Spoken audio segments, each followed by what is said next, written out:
ternyata ada pertemuan antara Mas Ganjar dengan Pak Jokowi. Wah, seru. Nah, menarik ini kan. Teman lama katanya.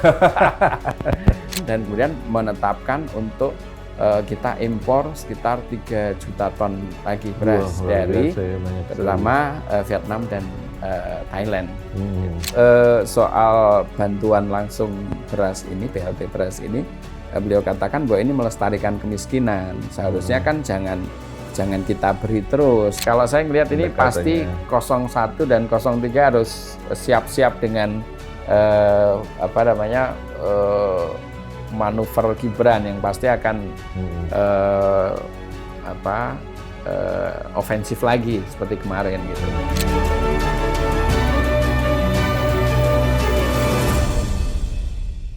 Ada anak namanya Sita. Cakep. Pergi ke sekolah bareng si Tati. Cakep. Selamat datang pemirsa, ketemu lagi sama saya Wisnu Yuwono Dan Hannibal Wijayanta pada acara Podcast Cakep, Catatan Kebijakan Publik dan Politik. Oke, Mas Hannibal, Ya. apa kabar? Baik, Mas. Apa kabar juga, Mas Wisnu? Mudah-mudahan sehat selalu nih. Alhamdulillah.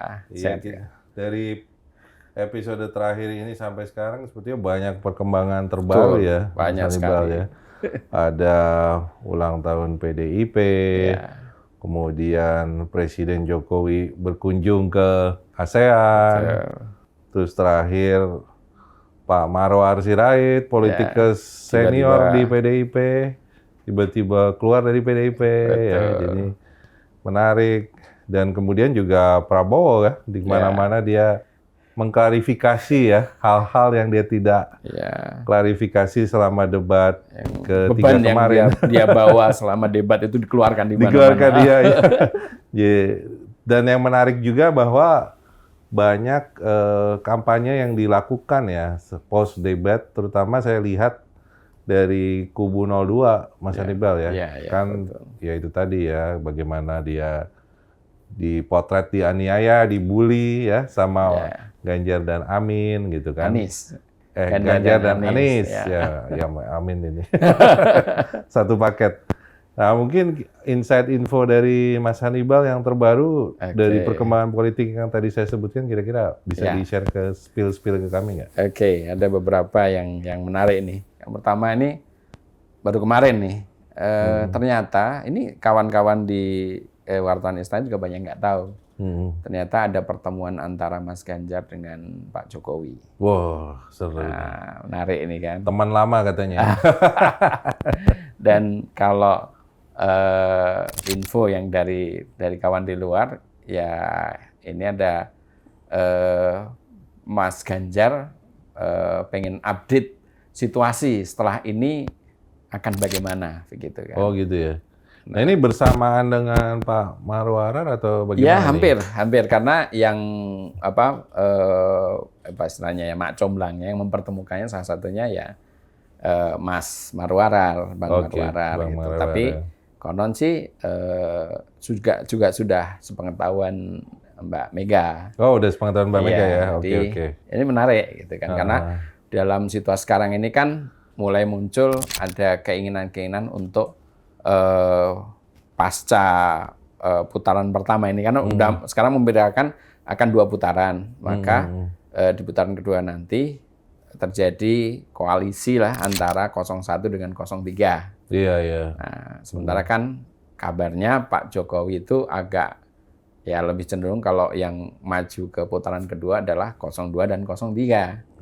Oke. Nah, ini makanya tentunya. Jadi menarik ini pertemuan ini sebelum debat keempat, terus kemudian berkaitan dengan misalnya Pak Marwarar keluar dari PDIP, mengembalikan kartu anggota, dan kemudian ada pertemuan ini. Gitu. Soalnya kan sebelumnya digembar-gemborkan oleh kubu Amin kan, melalui Pak Sudirman Said ya, bahwa mereka sudah implicitly sepakat dan dibenarkan juga oleh Mbak Puan. Dan dibenarkan oleh Mbak Puan.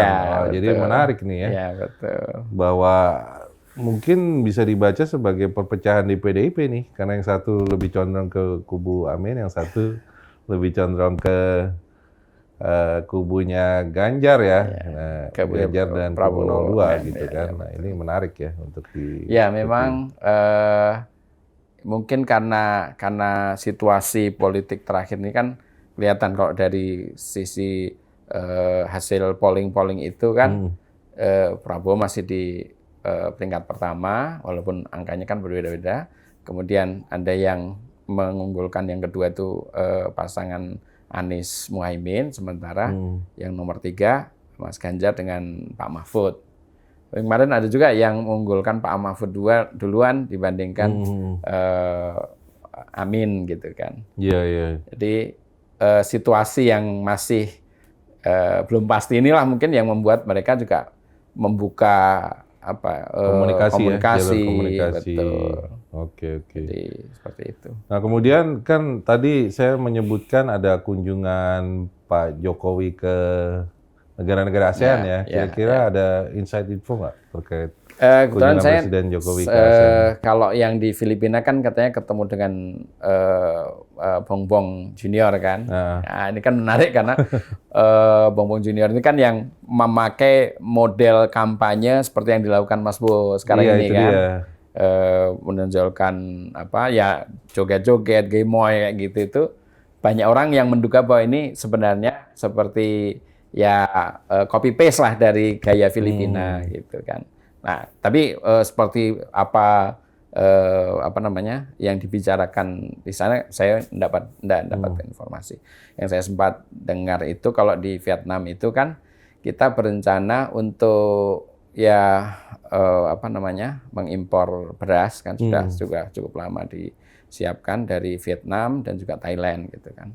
Nah, mungkin ada beberapa pembicaraan yang diselenggarakan di sana karena memang dari sejak yang tahun lalu memang Pak Jokowi yang berinisiatif untuk mencari pasar yang bisa impor beras dari sana. Ya, jadi maksudnya swasembada pangan ya, dalam hal ini beras juga sebenarnya belum terwujud ya pemirsa ya. Buktinya kan Pak Jokowi melobi untuk impor beras juga gitu ya. Dan saya dengar ini ada hubungannya dengan BLT dan pemilu nih. Kira-kira gimana tuh Mas? Iya, memang kalau kita lihat ada kebijakan dari pemerintahan Presiden Jokowi ini kan, sebenarnya ada sidang kabinet, kalau ini bulan November yang lalu itu di tanggal 6 ya, itu tadinya kan rencana BLT beras itu hanya sampai di bulan Desember. Tapi kemudian diperpanjang ke bulan Maret. Habis itu ada perpanjangan lagi sampai bulan Juni. Nah, para pengamat meraba ini untuk mengantisipasi pemilu kalau kemudian sampai 2 periode. Dua putaran. Nah, dari situ juga di tanggal 9 Januari kemarin ada sidang kabinet pertama di 2024 juga ada penguatan itu, pembahasan tentang melanjutkan bantuan BLT beras dan juga bantuan-bantuan lain dan kemudian menetapkan untuk kita impor sekitar 3 juta ton lagi beras dari terutama Vietnam dan Thailand. Gitu. Bahkan kalau Thailand kita jadi importir beras terbesar Thailand saat ini. Dan dari situ pembahasannya kan memang di rapat kabinet itu untuk mengatasi atau impor itu untuk selain menghadapi panen raya yang kemungkinan mundur karena kita kena dampak El Nino. Nah, ini juga karena untuk BLT beras dan cukup besar ini untuk total ini gitu. Iya, jadi maksudnya pemirsa seperti diketahui bahwa ini sebenarnya bukan pertama kali ya menggunakan bantuan langsung ke masyarakat miskin ya. Jadi waktu tahun 2009 misalnya Presiden Susilo Bambang Yudhoyono pada kampanye untuk term keduanya itu kan dia menggunakan bantuan langsung tunai yang ditujukan kepada masyarakat miskin. Kan pada waktu itu argumennya adalah karena ada krisis global yang tahun 2008 sampai 2009. Oleh karena itu dibutuhkan bantuan langsung tunai, tapi itu ternyata efektif tuh. untuk untuk memenangkan pemilu. Presiden Susilo Bambang Yudhoyono. Pemirsa juga ingat tentu pada tahun 2009 Presiden Susilo Bambang Yudhoyono bersama Wakil Presiden Budiono menang hanya satu ronde, ya, satu putaran. Dan waktu itu untuk urusan beras, untuk urusan pertanian itu sangat digenjot gitu, sampai kan supaya petani itu tertarik untuk memilih partainya Pak SBY itu. Jadi pengadaan beras Bulog yang biasanya itu maksimal paling 2,5 sampai 3 juta ton, itu sampai 5 juta ton lebih. Nah, dampaknya karena beras itu atau padi yang dipanen itu kemudian tidak keringkan, akhirnya ketika dia jadi beras numpuk di gudang-gudang Bulog dan akhirnya banyak yang rusak, banyak yang kutuan dan sebagainya. Ini waktu itu kebetulan saya bikin laporan in-depth itu sangat ini Mas Bayu Krisnamurti waktu itu Wakil Menteri Pertanian ya sempat ngamuk-ngamuk lah gitu, tapi ya kondisinya kayak gitu kan. Iya, jadi ironis ya, padahal kan Partai PDI Perjuangan dan Presiden Joko Widodo periode pertama dia mengkritisi kebijakan BLT tersebut ya. BLT yang dianggap menciptakan ketergantungan kepada masyarakat miskin terhadap bantuan. Tapi justru sekarang malah indikasinya dia menggunakan strategi yang sama. Jadi mungkin secara politik ini strategi yang paling mudah. Menggunakan APBN, kemudian mendistribusikan langsung ke masyarakat miskin ya, secara jangka pendek kan pasti terasa tuh, apalagi menjelang pemilu. Secara kebijakan publik semacam ini nih gimana, Mas? Ya, tentu saja ini tidak mendidik ya, tidak baik ya dalam jangka menengah, jangka panjang, karena kan ya itu tadi menciptakan ketergantungan pada bantuan.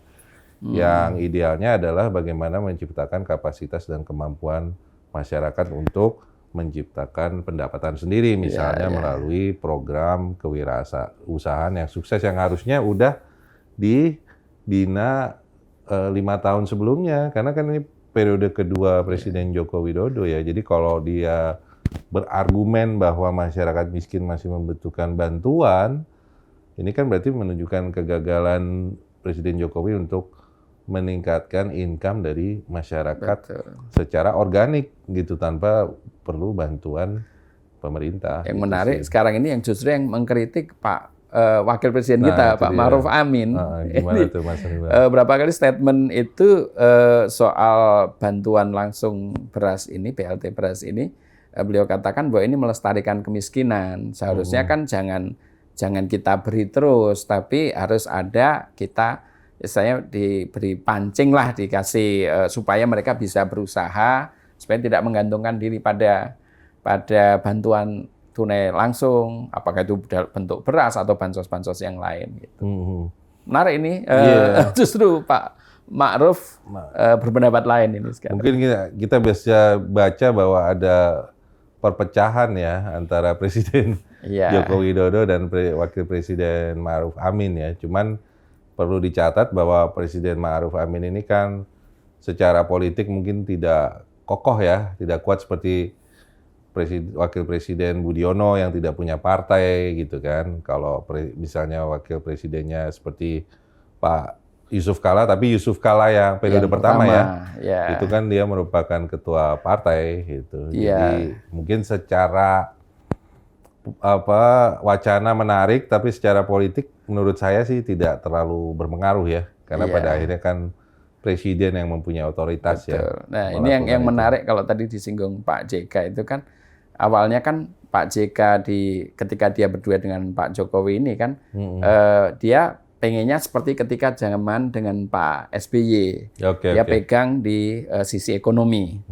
Nah karena itu di awal-awal itu Pak JK itu suka manggil-manggil menteri-menteri ekonomi, datang ke istana untuk membahas beberapa hal. Tapi kemudian ternyata ini dapat dari informasi dari kawan istana juga, ternyata Pak Jokowi sering membuat pertemuan-pertemuan dengan para menteri ekonomi sebelum terjadinya rapat di kantor menteri kantor wakil presiden.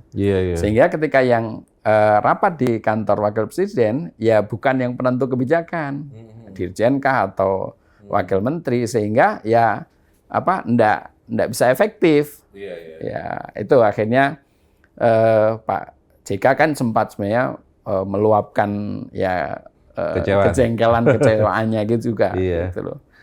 Nah kalau Pak Ma'ruf ini sejak awal memang diminta untuk duduk manis saja sama Pak Jokowi. Jadi memang ini ya maksudnya ya wakil presiden ya kita menghormati legitimasi Pak Ma'ruf Mayun ya sebagai perwakilan kelompok Islam. Beliau dari Nahdlatul Ulama juga, tapi mungkin secara politik di periode kedua ini mungkin kurang ini ya, kurang optimal. Nah ini mungkin menarik bahwa Pak JK nih dia kan melakukan manuver juga politik akhir-akhir ini kan. Betul. Karena secara terbuka di beberapa interview dan podcast beliau mengkritik Presiden Joko Widodo, terutama mengkritik terpilihnya Gibran sebagai wakil presiden yang dianggap belum siap, terlalu muda dan lain-lain. Dan yang menariknya lagi, mantan Wakil Presiden Yusuf Kala itu sekarang secara terbuka mendukung pasangan Capres 01, Anies Baswedan dan Muhammad Iskandar. Anda melihatnya apa ini Mas? Ini kok awalnya kan dia kayak seperti mohon maaf saya enggak bisa mendukung secara terbuka lah gitu, tapi sekarang sangat terbuka sekali menurut. Ya, yang saya baca kan ya ini memang manuver politik aja untuk mempunyai pengaruh di 2024 ya. Karena kan kita sudah tahu hubungan mantan wakil presiden Yusuf Kala dengan Anies Baswedan sudah lama semenjak beliau menjadi rektor Universitas Paramadina. Saya ingat waktu itu saya pernah datang tuh di acara Universitas Paramadina. Keynote speaker-nya Pak JK tuh, dan dia kalau nggak salah sampai sekarang masih ketua Dewan Pembina Universitas Paramadina. Jadi hubungan yang begitu jauh dan emang sudah cukup dekat kan, dia juga masuk menjadi Anies Baswedan masuk menjadi Menteri Pendidikan dan Kebudayaan kan atas rekomendasi Pak JK kan. Termasuk dia waktu gubernur kan sokongan penuh dari Pak JK. Apalagi pada waktu gubernur secara terbuka walaupun wakil presidennya Presiden Joko Widodo waktu itu yang jelas Presiden Joko Widodo mendukung Ahok, tapi justru Pak JK mendukung Anies Baswedan ya, dan terbukti pilihan Pak JK pada waktu itu berhasil ya, unggul dari Ahok pada waktu itu. Nah jadi saya sih melihat ini bukan sesuatu yang mengherankan dan baru ya, dan perlu diingat juga Pak JK dan Surya Paloh itu satu kubu. Ingat kan waktu pertarungan Golkar ya, di mana Pak JK dan Surya Paloh itu berkoalisi kan untuk mencapai kursi Golkar. Tapi pada waktu itu kan kalah, dan akhirnya itu yang menyebabkan Surya Paloh keluar dari Golkar dan mendirikan Partai Nasional Nasdem gitu. Dan Nasdem yang pertama kali mendukung Anies Baswedan, makanya saya tidak heran tiba-tiba Pak JK merapat ke Surya Paloh karena memang hubungan ketiga orang ini sudah terjalin begitu lama secara politik ya. Jadi itu yang terjadi sih yang saya lihat gitu. Tapi yang menarik mungkin yang menarik adalah sepupunya Pak JK itu kan Erwin Aksa, wakil ketua TPN tuh di 02 kan, di Golkar. Jadi mungkin kita bisa baca family Pak JK ini mungkin dua kaki nih. Mungkin tren para pengusaha itu seperti itu Mas. Iya, dua kaki ya. Bahkan mungkin tiga kaki. Kaki. Meletakkan telur di semua keranjang kan istilahnya ya. gitu. Iya. Jadi Mas Hannibal udah melihat fenomena ini sebuah hal yang biasa ya? Iya. Untuk penguasa. Iya, seperti itulah. Kalau kita lihat, apalagi ini kan nggak ada lagi incumbent kan? Iya. Jadi Pak Jokowi sudah selesai, harus selesai. Dan yang running sekarang ini kan orang baru semua. Nah, tapi ini ada menarik, Mas. Ini kalau yang soal ini para konglomerat, para pengusaha yang kemana dukungannya. Ini jadi kita lihat minggu lalu itu ada berita tentang Jarum dengan Wings keluar dari konsorsium IKN gitu kan. Saya kan agak mengagetkan juga, cuma beritanya itu dibungkus seperti itu. Padahal cerita yang lebih menarik lagi ada juga gitu. Jadi rupanya mereka ini para konglomerat itu didatangi lah ceritanya itu didatangi oleh seorang pejabat gitu dan dihimbau untuk menetapkan dukungannya pada salah satu calon gitu kan. Cuma si kalangan konglomerat itu ada yang mempertanyakan, loh kenapa harus seperti itu? Toh tidak ada yang incumbent, semua kan sedang running. Ada agenda apa lagi kok kami disuruh untuk mendukung salah satu gitu kan? Nah dia dibilang bahwa ya ini perintah gitulah setengahnya gitu. Nah, perintah dari istana gitu kan? Iya, ya begitulah. Begitu ya. Habis kemudian menyatakan terutama ada dua yang paling vokal untuk keluar dari konsorsium dan kemudian mereka juga menyatakan ya tidak hanya ke salah satu calon tapi ke ketiga calon. Ya ini menarik, mungkin ada hubungannya nggak dengan Pak Marwar Sirait kan pada waktu itu sempat mengumpulkan pengusaha-pengusaha besar tuh untuk memobilisasi dana IKN tuh, ada hubungannya dengan itu nggak menurut ya, yang Mas Hannibal paling baca? tidak karena memang para pengusaha besar ini kan memang dihubungi oleh Bang Marwarar gitu. Kalau saya lihat dengan kecenderungan dan kemudian menyatakan keluar dari PDIP, menyerahkan kembali kartu tanda anggota, kalau dugaan saya sih ada ya sedikit banyak ada keterkaitan gitu. Karena mungkin juga para pengusaha itu kan agak gimana ya, salting juga soal IKN ini kan, saya dengar juga. Jadi beberapa pengusaha ini kan diundang ke IKN dan kemudian awalnya kan meninjau-ninjau aja, terus besoknya itu tiba-tiba disuruh udah besok groundbreaking ya gitu. Iya. Groundbreaking tanpa persiapan yang memadai. Namanya proyek kan harusnya dihitung benar proyeknya apa saja, luasannya seperti apa, kemudian uji dampak lingkungannya seperti apa, dan ini tidak ada sama sekali. Gitu. Jadi ya langsung aja besoknya groundbreaking. Gitu. Nah itu yang membuat ya itu tadi istilahnya salting gitu.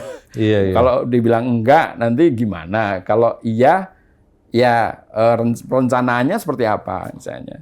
Nggak ada tanpa perencanaan sama sekali. Yes, ya seperti itu. Ya ini mungkin yang perlu saya sorot kembali nih sebenarnya data-data yang diungkapkan oleh PPATK ya, Pusat Pelaporan Analisis Transaksi Keuangan ya. Di mana ketuanya adalah Ivan Yustiavandana, namanya agak susah makanya saya perlu lihat ya. Itu kan berapa kali mengungkapkan data-data yang menarik ya pemirsa. Misalnya yang terakhir adalah ada transaksi mencurigakan sebesar 51 triliun. Ya dari 36, dari 100 caleg ya yang terdaftar di KPU. Nah, ini kan sebenarnya sebuah bola panas yang dilempar oleh Pak Ivan ini ya. Kemudian yang berikutnya adalah yang menarik dan yang fenomenal nih menurut saya itu adalah ada data sebesar 1036,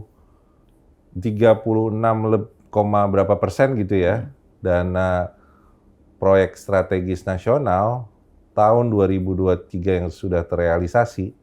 Nah itu berdasarkan data pemerintah tuh diperkirakan yang terrealisasi tuh 1.500 triliun. Nah 36,5 lebih persennya itu ternyata masuk kantong aparatur sipil negara dan politisi. Iya, Ya. Nah ini kan menunjukkan pemirsa bahwa ternyata korupsi masih sangat marak dan ternyata terjadi di proyek strategi nasional. Iya. Nah kalau kita lihat tahunnya ya, tahun 2023, Kemarin. nah itu pasti ya bisa diduga ya, walaupun kita belum ada bukti ya bisa diduga itu dalam rangka mobilisasi dana untuk pemilu 2024, baik legislatif maupun capres ini kan. Karena kalau kita lihat jumlahnya itu bisa mencapai, kira-kira diduga mencapai 500 triliun. Nah itu kemarin kan pada debat capres ketiga kan anggaran pertahanan.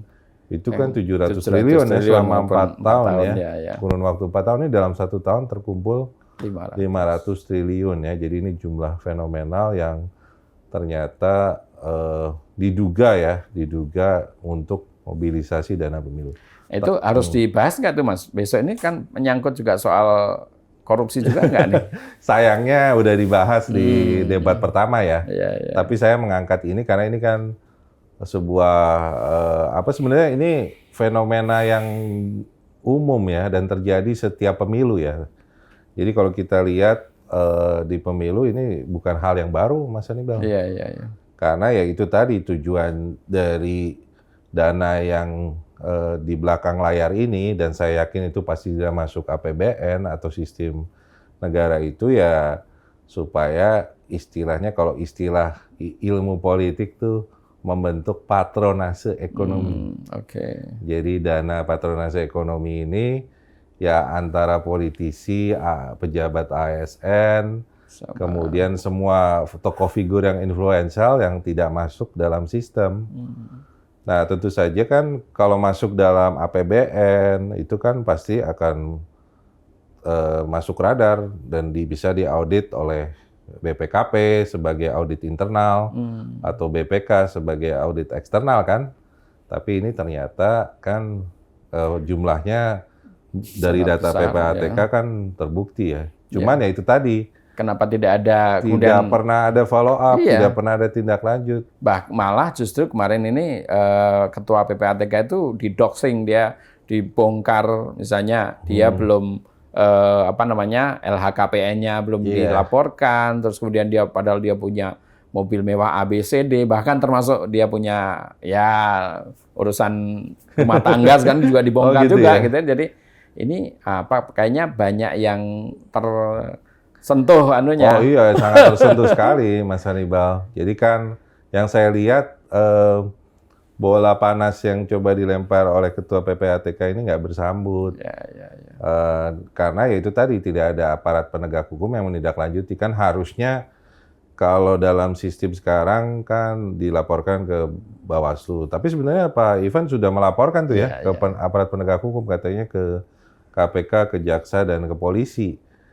Tapi ya responsnya normatif tuh dari penegak hukum. Kami harus mempelajari, kami harus menyelidiki terlebih dahulu. Tapi ya itu tadi, waktu berjalan tidak ada tindak lanjut gitu kan. Ya saya rasa sih ini memang implikasi dari sistem yang sudah terkooptasi sih Mas. Sudah berurat berakar. Ya sudah terkooptasi oleh money politics ini sehingga akhirnya ya saling menyandera nih antara para elit politik dan aparat penegak hukum melalui dana-dana yang patronase ekonomi ini. Ya karena itu tadi, melalui dana patronase ekonomi ini kan lebih leluasa tuh untuk mempengaruhi kebijakan publik yang menguntungkan penguasa dan pengusaha. Kemudian juga untuk jual beli jabatan. Kalau dalam kajian yang Mas Wisnu Prajadi tentang kebijakan publik, yang sebenarnya kayak gini ini gangguan terhadap good governance dan sebagainya itu seperti apa ya model-model uang tak jelas kayak gini nih? Ya ini yang merusak tata kelola ya good governance di sebuah negara, karena idealnya kan kalau kita mau jadi negara maju, itu kita harus membangun sistem tata kelolanya, institusinya harus dibangun. Yang terpenting adalah terutama pembangunan aparat penegak hukum yang bersih, ya. Itu yang polisi, utama ya, jaksa, hakim. Tapi kan dalam perjalanan waktu kita lihat semuanya ada masalah ya, harus kita akui ya. Ada hakim yang ditangkap, kemudian ada polisi juga yang bermasalah, ada jaksa juga kasus Pinangki yang kita pernah alami. Jadi ini kan menunjukkan bahwa memang tidak ada usaha serius nih dari elit politik untuk membangun institusi, terutama di sistem penegakan hukum dan juga yang paling penting di birokrasi, Mas. Karena kan birokrasi juga penting yang menentukan budget, alokasi anggaran di APBN. Ini kan muara-muaranya kan kalau kita lihat indikasinya adalah ya itu tadi proyek strategis nasional yang nilainya fenomenal sampai 1.500 Yang triliun. harus bertanggung jawab atau yang harus mengendalikan sebenarnya siapa? Kan yang mengkoordinir harusnya kepala negara. Kepala negara ya, karena kan dia mungkin ada trias politika antara yudikatif, legislatif sama eksekutif, tapi kan dia sebagai kepala negara kan posisinya lebih tinggi ya. Cuman tapi dia justru kayak misalnya di Undang-Undang KPK justru yang memotori untuk melemahkan KPK dengan segala macam ini justru Pak Presiden. Itu dia, makanya kan banyak kritik dari akademisi, dari civil society ya, bahwa terjadi pelemahan inisiatif pemberantasan korupsi. Dan kembali lagi ke dugaan korupsi proyek strategis nasional, itu menciptakan biaya ekonomi yang tinggi. Jadi incremental capital output ratio yang kemarin pada saat diskusi dengan Bang Faisal disebutkan, itu Indonesia nilainya di atas 6 tuh, bahkan sempat 7. Nah kalau angka 7 itu besar, tidak kompetitif dibandingkan dengan Vietnam, Thailand, bahkan Filipina. Filipina kan negara yang dari segi pendapatan per kapita itu kan sebenarnya masih di bawah kita sedikit ya. Tapi ternyata ekor-nya lebih kecil. Nah ini kan berarti menunjukkan bahwa pembangunan di era Presiden Joko Widodo masih boros ya dan biaya tinggi. Dan itu biaya tinggi itu karena ada money politicsnya juga dan terbukti kan PSN tersebut gitu. Itu yang paling fenomenal. Nah ini mungkin kita kembali lagi nih, kita sudah membahas mengenai dinamika politik, kita kembali ke tema debat pada Capres, tema debat keempat nih. Jadi kalau kita lihat ya pemirsa, kan tema debatnya adalah pangan, energi berkelanjutan, sumber daya alam, agraria, masyarakat adat dan desa. Ini sekali lagi KPU, tolong kenapa tetap dipertahankan cara-cara seperti ini ya. Jadi sebenarnya cara-cara gimana? Cara-cara terlalu format debat ya. Lihat aja tuh temanya sampai saya nggak hafal ya. Iya, temanya begitu banyak apalagi capresnya kan.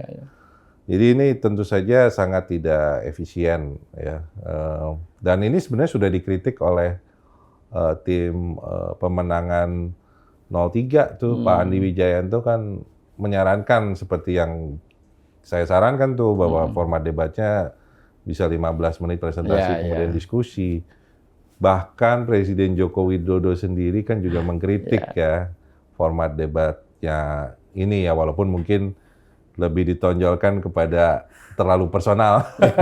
Tapi sebenarnya dia juga ada poin yang penting, dia menyorot soal format debat ini. Tapi ya lagi-lagi Ketua KPU tetap kekeh ya mempertahankan format debat yang tidak efisien, protokoler, dan penuh dengan gimmick. Ya, dan terlalu banyak tema yang kita bahas ini kan. Iya, jadi kalau saya lihat pemirsa dari segi temanya ini mungkin yang punya kekuatan itu Pak Muhaimin Iskandar dan bisa jadi Mas Gibran ya, karena kan dua-duanya itu saya rasa punya pengalaman dalam hal agraria, pangan gitu kan. Apalagi kan kakaknya Muhaimin Iskandar kan Menteri Menteri Desa. Pedesa ya, jadi Dan Pak topik Muhaimin desa pernah jadi Menteri Tenaga tenaga Kerja kerja kan. ya. Jadi isu-isu Kesra saya rasa itu menjadi unggulan kedua ya. Cuman mungkin yang banyak PR-nya adalah Prof. Mahfud nih. Karena Prof. Mahfud kan lebih banyak ke hukumnya ya. Jadi kalau kita lihat pada debat pertama Cawapres kan, walaupun itu temanya ekonomi kan dia selalu angle-nya dari aspek hukum ya. Iya, iya. Nah itu apa kita melihat apakah nanti Pak Prof. Mahfud menggunakan cara itu lagi atau enggak untuk debat kali ini. Nah, jadi saya lihat sih memang ini yang menarik ya di antara ketiga kandidat ini untuk membahas isu yang saya rasa sangat populis nih, masalah pangan, agraria, ya itu terutama sangat populis. Dan hampir sama ininya, tema-tema yang dibahas, kayak misalnya kalau soal pangan kan semuanya membahas tentang swasembada pangan.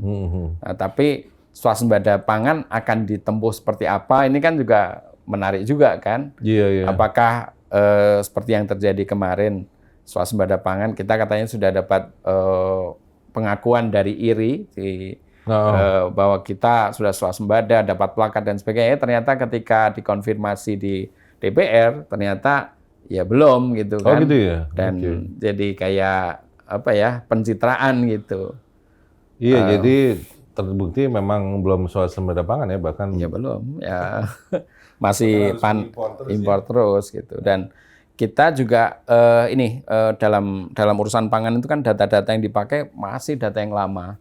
Kalau yang selalu misalnya yang dibilang bahwa luas panen kita itu total 11 juta hektar katanya itu. Tapi sebenarnya di tahun-tahun 2014 itu saya pernah ngobrol dengan Prof. Bustanul Arifin dari Lampung itu, sebenarnya sudah tidak sebanyak itu.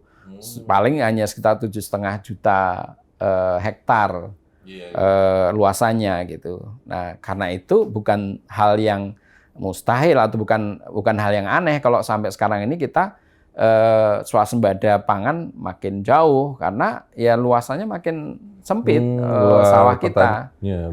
Lahan pertanian. Dan ya betul. Terus kemudian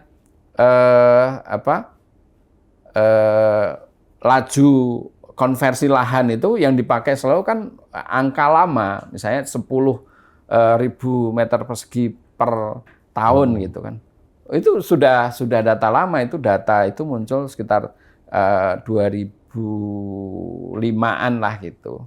Nah, sekarang udah 20 tahun pasti sudah jauh lebih besar lagi gitu. Iya. Saya rasa nanti yang akan diangkat nih terutama dari Prof. Mahfud dan Muhaimin Iskandar pemirsa itu masalah program food estate. Ya, pasti. Nah, ini kan programnya sebenarnya agak menarik juga ya. Menteri Pertahanan dikasih tanggung jawab soal penyediaan pangan pada waktu itu dan banyak kritik ya terhadap program food estate ya yang dianggap merusak lingkungan dan tidak mencapai sasaran ya, hasil panennya tidak memadai. Nah, menurut Mas Hannibal, yang Mas Hannibal tahu soal food estate ini sebenarnya kan sebenarnya masa zaman Pak Harto lah dulu pernah punya ide lahan gambut 1 juta hektar dikonversi menjadi lahan pertanian. Itu dulu saya juga bikin laporan panjang waktu masih di forum itu dan gagal total karena mengelola gambut kan bukan persoalan yang setahun selesai. Itu harus ada langkah-langkah yang secara ekologis benar. Terus kemudian banyaklah hal yang apalagi dari gambut ini kan ekosistem yang fragile gitu kan. Nah, ternyata diulang lagi ketika jadi ide food estate itu sebenarnya juga sudah zaman Pak Harto itu, terus kemudian zaman Pak SBY juga sempat dilakukan, ada di Merauke, kemudian ada di Sulawesi Selatan tuh ada lahan pertanian baru yang diolah dengan lebih baik lah gitu. Nah, sebenarnya ide food estate itu saya sempat dengar langsung sini dari Mas Prabowo. Waktu itu saya wawancara di Hambalang gitu. Ada ide, jadi kekhawatiran Mas Prabowo itu tentang kondisi lahan atau kalau kondisi pangan di kita yang semakin memburuk lah gitu di warga itu dia menganjurkan agar setiap lahan itu ditanami singkong lah atau ubi ya segala macam. Nah, terus kemudian mungkin ketika beliau masuk ke dalam kabinet Pak Jokowi, ide itu disampaikan dan kemudian ini sebelum jadi Menteri Pertahanan ya? Sebelum jadi Menteri Pertahanan. Okay. Waktu itu masih menjelang 2019 saya sempat ketemu beliau itu dan ide itu sih secara ide bahwa kita memang perlu pangan yang cukup untuk rakyat kita benar gitu. Nah, tapi kemudian ketika diimplementasikan itu yang kemudian kalau saya melihat ada beberapa hal yang akhirnya miss ya. Tentang misalnya mengolah lahan gambut lagi kan yang kalau di lahan gambut 1 juta hektar itu kan dulu di Dadahub ya namanya di Kalimantan Selatan gitu kan. Sekarang itu di Kalimantan Timur dan kondisinya sama karena memang itu lahan gambut. Tidak gampang mengelola gambut itu dan kalau salah ya bisa kekeringan, bisa nggak menghasilkan. Nah, itu yang tampaknya terjadi di Kalimantan Timur ini gitu.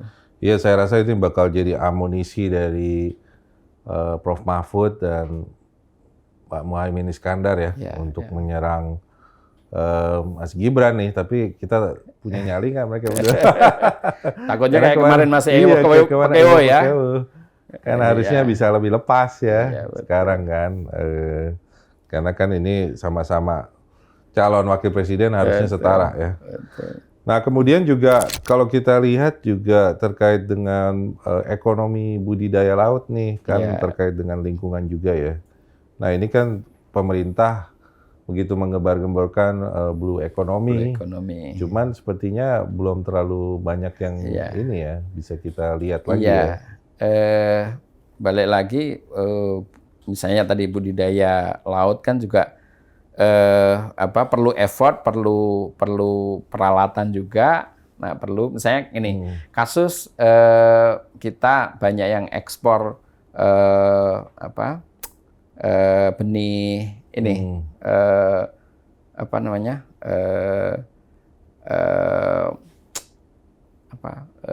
udang yang besar ini.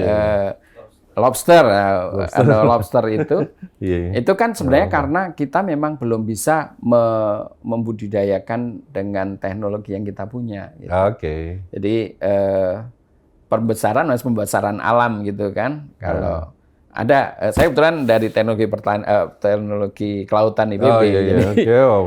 Kawan-kawan saya tanyain, memang belum bisa? Ya masih lumayan susah untuk itu gitu. Karena begitu di dalam bak atau di itu beda ininya kondisi yang sebenarnya dengan yang di dalam bak itu gitu. Nah, terus juga kalau kaitan dengan kebijakan tadi, kebijakan kelautan ini kan juga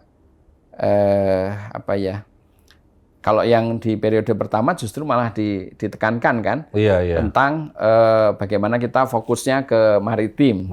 Nah, di periode dulu kan justru enggak. Nah, nggak tahu nih para kandidat sekarang ini apakah mereka juga akan lebih fokus ke soal kelautan atau tidak? Iya, padahal kan Menteri Menko Maritimnya adalah Pak Luhut Binsar Panjaitan ya, yang merupakan orang terdekat Pak Jokowi, dan dia sangat influential gitu. Tapi mungkin karena kemarin tenggelam dengan urusan COVID ya, beliau jadi program-program maritimnya mungkin belum terlalu terlihat ya, atau mungkin karena tidak fokus pada hal yang lain. Kemudian juga beliau fokus pada minyak goreng, distribusi minyak goreng, kemudian juga masalah polusi, kan dia juga ditugaskan oleh Presiden. Banyak banget tugasnya itu, berapa jabatan tuh. Jadi kasihan sampai beliau sakit kan,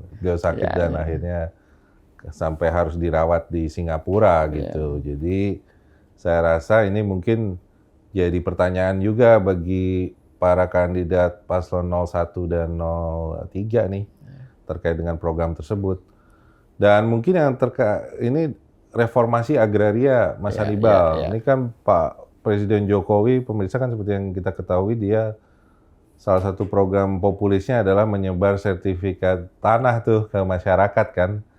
Walaupun ada miss yang udah dibagikan, ternyata katanya lahan itu bukan lahan. Iya, Menteri Agraria kan ditekan tuh, pokoknya ditargetkan sertifikasi tanah itu berapa juta gitu kan per penduduk.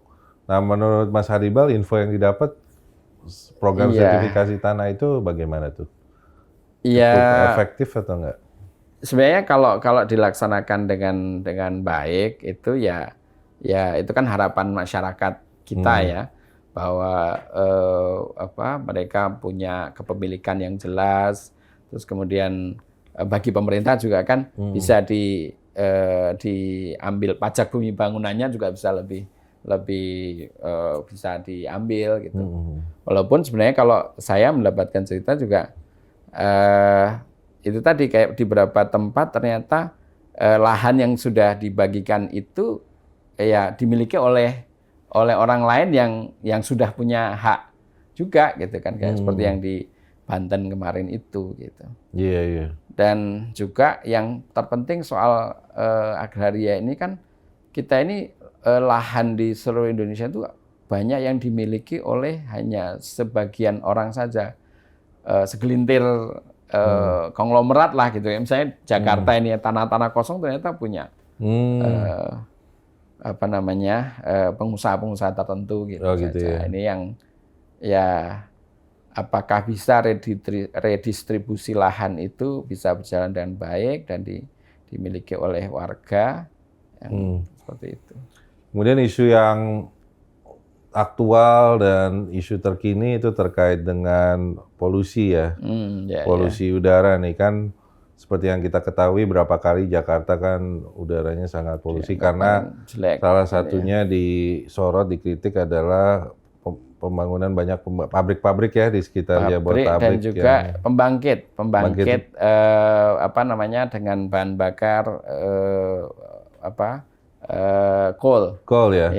Oke. Nah, cuma batu bara. Tapi yang menariknya kan ini kemudian jadi rame kan bahwa ini gara-gara batu bara gitu kan.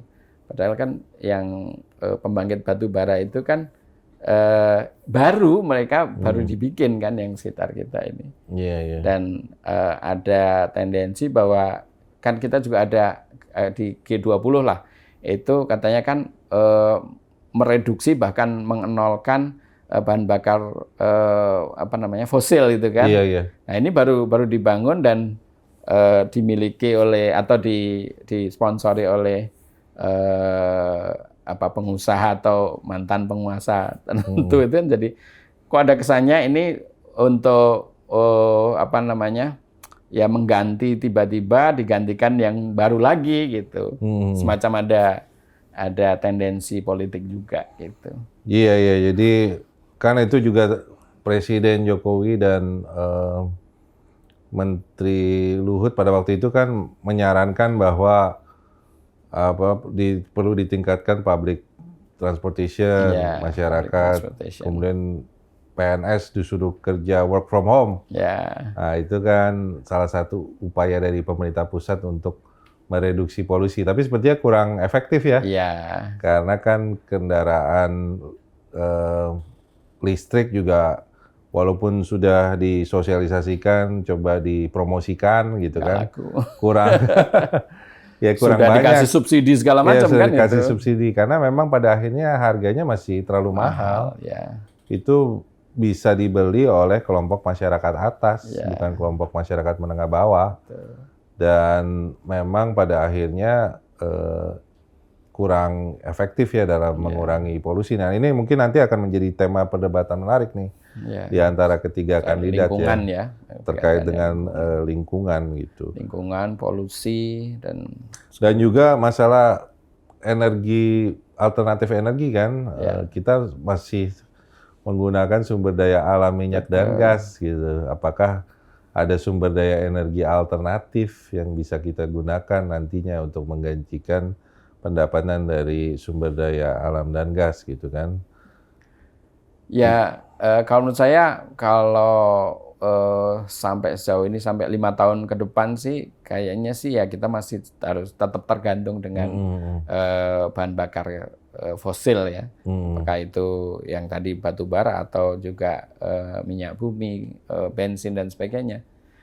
Dan itu yang jadi harusnya juga jadi concern kita karena kita kan kayak kemarin misalnya subsidi untuk bahan bakar bagi rakyat yang menengah ke bawah itu kan cukup besar juga kan, dan itu cukup menyedot anggaran, apalagi ketika itu ada perang Rusia Ukraina yang melambungkan harga minyak, dan padahal kita itu sekarang ini sudah net importir BBM kan. Nah, ini yang memberatkan ya. Sangat memberatkan APBN kita. Di satu sisi juga pemerintah kan tidak berani langsung menaikkan harga BBM gitu kan. Yang ada subsidi, adanya disiasati dengan lebih banyak menggelontorkan ke pasar kan yang Pertamax gitu kan, supaya orang lebih beli yang mahal karena bisa ya keuntungannya lebih besar. Sementara yang Pertalite disedikitkan dan dimasuk ke dalam subsidi gitu. Walaupun subsidinya juga besar juga gitu akhirnya. Nah, ini kan juga terkait dengan energi alternatif kan, penggunaan mobil dan motor listrik ya. Kemarin kita diskusi dengan Bang Faisal kan nih upaya pemerintah untuk melakukan hilirisasi. Dan ternyata kan banyak ekonom yang mengkritik kebijakan hilirisasi itu ternyata karena butuh teknologi dan kapital yang tinggi, itu dampak pada ekonomi lokal Indonesia itu tidak terasa. Jadi pada akhirnya lebih banyak tergantung pada negara yang mempunyai teknologi dan kapital tersebut. Dan negara itu adalah Cina gitu kan.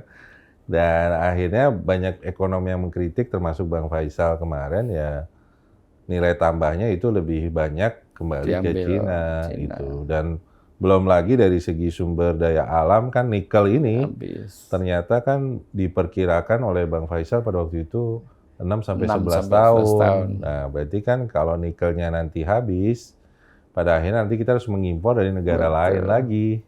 Nah, ini kan antara ketersediaan energi, dampak pada lingkungan, ini kan ternyata saling berkelindan ya terkait. Semua yang ketika mengolah nikel misalnya itu polusinya yang kita yang mengalami, rakyat kita yang mengalami, kebocoran limbah yang air juga begitu. Nah, kira-kira kita sudah bahas semua isu yang akan potensi debat keempat. Menurut Mas Haribal, perkiraannya gimana di antara ketiga kandidat ini, strategi atau? Kalau saya melihat ini pasti 01 dan 03 harus siap-siap dengan manuver Gibran yang pasti akan ofensif lagi seperti kemarin gitu. Kalau mereka di debat kemarin di 01, 03 itu kayaknya tidak siap dengan itu, harusnya mereka sekarang ini lebih siap dong. Masa berulang lagi nih. Iya. Dan juga mungkin kalau dari sisi Mas Gibrannya, ya dia pasti akan pengen mengulang kesuksesan di debat yang cawapres pertama kemarin gitu. Iya, kalau menurut saya sih yang pasti ya ekspektasi terhadap Gibran ini udah tidak bisa low expectation lagi. Karena kan dia sudah terbukti pada debat yang pertama dianggap berhasil ya dalam hal performance-nya. Nah, mungkin yang menjadi PR dari Mas Gibran adalah masalah data-data dan fakta nih. Karena kan begitu di-challenge, data-data dan faktanya banyak yang kurang tepat. Nah, ini mungkin menjadi PR bagi tim sesnya untuk memperbaiki data-data yang terkait dengan tema keempat nih, energi, pangan, agraria, desa, dan lain-lain. Banyak temanya sekali. Banyak. Yang dihafalkan harus banyak. Dan kemudian catatan bagi Pak Muhaimin Iskandar, ya dia harus memperbaiki penampilannya. Jangan mengulangi penampilannya yang pertama, karena kan yang pertama itu terbukti dia yang dianggap tidak perform, dia harus lebih percaya diri lagi, harus kocak lagi gitu kan. Kembalilah ke jati diri Mas Muhaimin Iskandar yang santai, relax, penuh guyon gitu. Jadi jangan berusaha seperti Mas Anies Baswedan malah jadi kaku dan tidak efektif. Kalau Pak Mahfud? Nah, kalau Pak Mahfud nih menarik ya. Saya beranggapan bahwa kan Pak Mahfud sebenarnya dasarnya pintar ya, seorang profesor. Jadi saya rasa beliau harus lebih terbuka ya untuk mendapat masukan dari timnya. Jadi jangan semuanya dikaitkan dengan hukum. Dia harus mempelajari isu-isu agraria, energi secara lebih substantif. Karena saya yakin dengan kemampuan intelektual beliau pasti bisa menangkap dengan cepat kok, gitu kan. Itu sih. Oke, baik Mas Hannibal, terima kasih. Saya rasa diskusi kita cukupkan hari ini. Udah banyak insight info yang kita dikeluarkan, diskusi isu-isu yang kita keluarkan, prediksi terhadap performa dari calon cawapres ya dalam debat keempat ini. Sekian pemirsa, sampai jumpa di episode Cakep selanjutnya. Jangan lupa untuk subscribe TV One News di YouTube. Sampai jumpa pemirsa pada episode berikutnya. Sampai jumpa. Sampai jumpa.